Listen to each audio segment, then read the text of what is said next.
Dr. Agnes Thomas is the Executive Director of Catholic Cross-Cultural Services that works with people who are refugees and newcomers to Canada and trying to know what resettlement looks like and what community looks like for them. She was formerly doing community development in her practice, as well as working for L'Arche when she was early on in her younger years. And so today she brings a picture of what it is for us to understand the story of what it is to be a neighbor, what it is to invite someone, what it is to feel it for us to be received into a home, and makes us examine that further. Good morning, everyone.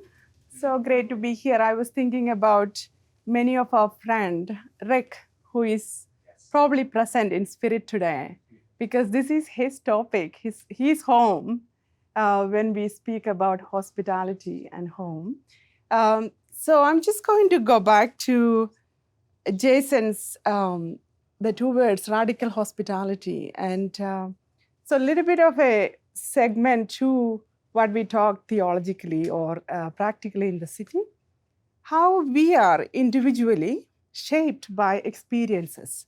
Brian mentioned how his story shaped his journey. And so when we think about home, hospitality, I like to share 3 stories, because I believe that as you get older, that you start telling stories. That is a way to think about or make sense of what you do.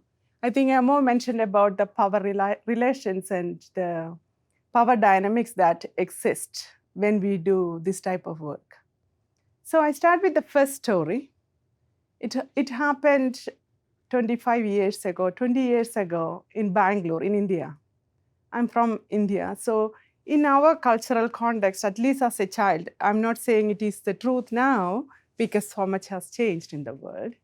When we grew up, we would have a little brass vessel in front of most of the house to keep water. So when a guest arrives, the vessel and the water is to wash their feet because they are like God. So a guest is God. So you wash their feet. So what it reminds me is that if we are to treat people like you are receiving Christ, how would we be responding to that, right?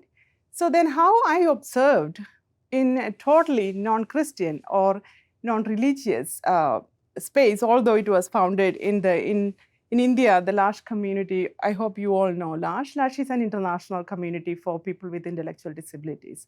So I started there at the age of 18. And so one of the experience of my being there was one day somebody brought a young man, 16 years. We assumed that he was 16. At that point, brought him to the community. He was screaming and beating his face and bloody and no clothes. And everybody gathered around. This young man won't speak. And all he does is he's beating his face and his head, deeply distressed. All of the assistants, people without intellectual disabilities, gather. So do we have the space? Are we able to manage a guy like this? What do we do? Should we look elsewhere? So Ravi, who is one of the core members in the community, go to the garden, pick up a flower, and come and give it to this guy. We named him Abdul. We understood he was Muslim by the circumcision mark. And so Ravi came with flowers before any of us said anything. So there, Abdul was welcomed to the community. That shaped my understanding of how you welcome and how in our intellectual space, we may be not welcoming because we are afraid. There is fear. There is questions of, am I capable of welcoming? Do I have enough? So that story of Abdul, that shaped our understanding of hospitality that day. The second story I wanted to share is a boy named Balu that I used to volunteer. Outside my time at L'Arche, I used to volunteer with street-involved children. So it was run by a religious group, Don Bosco. I know, Mary Jo, you would know. It's a Catholic religious congregation. So the Don Bosco Salesians had a group, a space for street-involved children. And so I used to go and volunteer there. And I befriended this boy who was probably 11 at that time.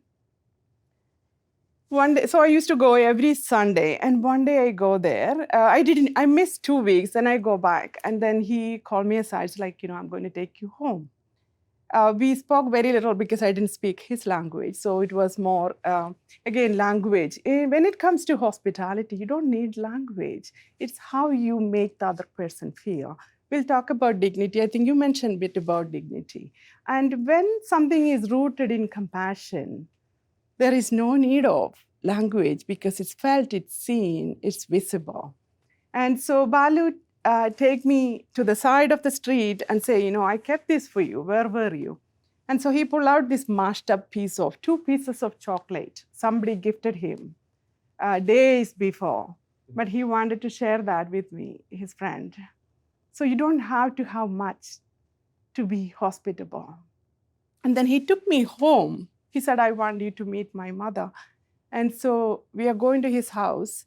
And me being young and not really ever experienced something like that. So we walk into this under the bridge to a shack where his mother and the younger sister who was 6 at that time, sitting there, he goes and get me a tea and which we all shared. That shaped my understanding of what it means to be home. So for him, that home was not the shack, it was his mom and his sister. Because I tell a lot of stories, my kids would ask what happened after. I'll tell you what happened after. So then coming to Toronto. So I used to work in St. Jamestown. Bill knows, Jesse knows, that's where I started when I started at YSM. And so we used to have a women's group. So my whole studies in community development. And so we used to have this women's group. One of the things that I noticed in conversation, a lot of newcomers, a lot of people who are on 200 Wellesley, if you know the area. So people would come, but there was hesitancy in terms of if you share food or things, people would be like, why you are giving me things? So are you looking at me like a poor person? So we knew when we started the breakfast club for the moms, we needed to approach it differently. It was not about giving away something because you have something. Emo, you mentioned about the power dynamics that comes with that type of giving. So when we designed the breakfast club, what we said, everyone bring something, right? It could be somebody bringing a cup of milk or somebody bring a piece of bread, whatever that may be. And that became our community kitchen. People would bring a bottle of, one cucumber, one tomato. So everyone was contributing. So why I'm talking about that restored the dignity that was stolen in that giving. Because sometimes people would be, those people from Jane and Finch, those people, we name, we label places. In labeling and naming, we exclude. So that brought a lot of people in the community because we were leveling the field. So those are 3 stories I wanted to share with you today. And so the 3 themes that run for me that shape my understanding of my work and how we make choices. The word community, we use the word community a lot.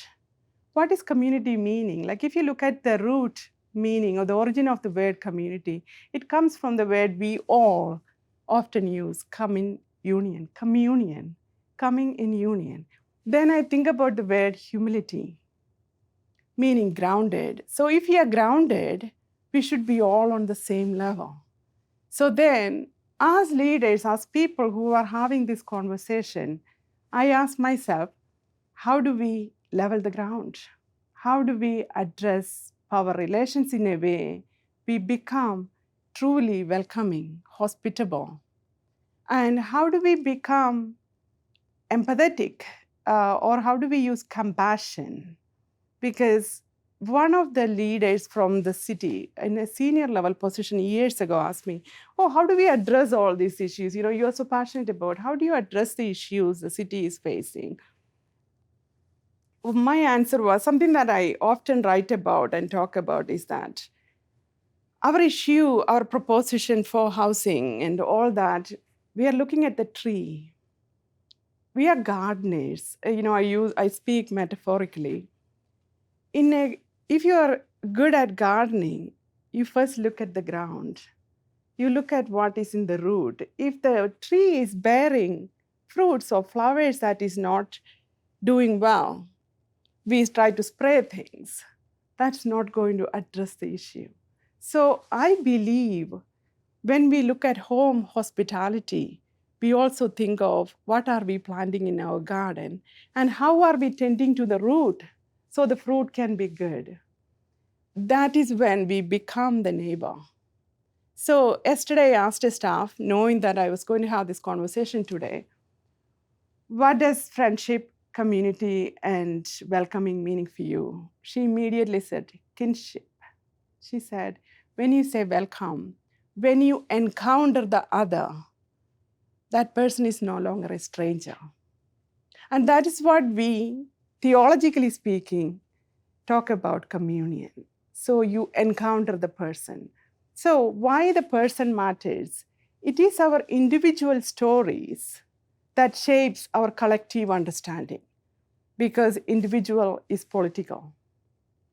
So when you talk about advocacy, like, Brian talked about his story and why he is talking about, why he is teaching about it. Our stories, our name, shape how we pave the path and who we gather. So the two questions that I leave you with today is that how do we share our life and gifts with the other? Who do you choose to share it with? And the most important question for me is that how do you like to be received? Because I remember at YSM during the Christmas toy market, we like to give. But if you are in the shoes of the other to receive, how does that receiving feel for you? I think that is when we can actually think about giving, because how are we receiving? So that is the question. How are we going to receive so that we can give? Thank you.